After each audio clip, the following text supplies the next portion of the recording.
All right, hello, welcome back to the video on my 1000 day challenge. This is day for 567, so let's get things started. All right, so first and foremost, there's been a quite a distinct drop, I think close to 180 over here, like what I mentioned yesterday. It was quite a bad day itself, both in terms of experimental trade setup and also in terms of the main trading account setup. But the main trading account setup is fine, that's based on the intended trade plan as well, so nothing too much about concern about. So I entered based on the trade, took a loss based on the trade, and that's about it.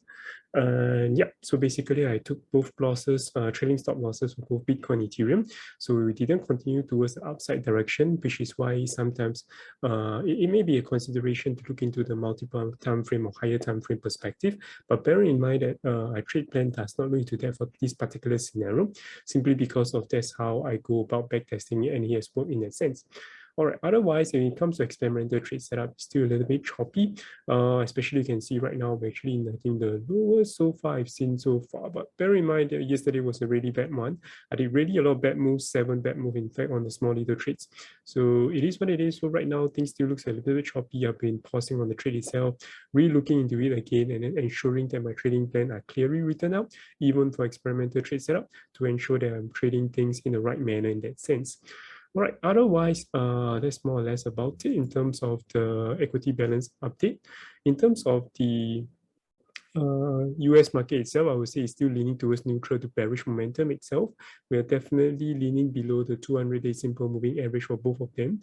So definitely some downside could be potentially foreseen, but bear in mind that just crisscrossing right now range bound in that region itself. As long as it doesn't break a new low, I wouldn't be extremely bearish. We could without a doubt have a very strong push towards the upside, especially even considering the price most likely have factored into the fact that war could break out between Russia and Ukraine and how that will impact the world economy itself.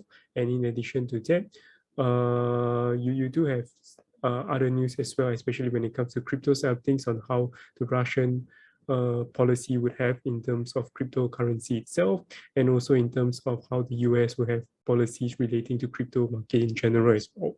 So yeah, those things have to be factored into somewhat of a bearish territory. But of course, you can see that Bitcoin is still holding up pretty strongly at 40K itself. And just before I go into crypto itself, on the China's market side of things looks a little bit flat.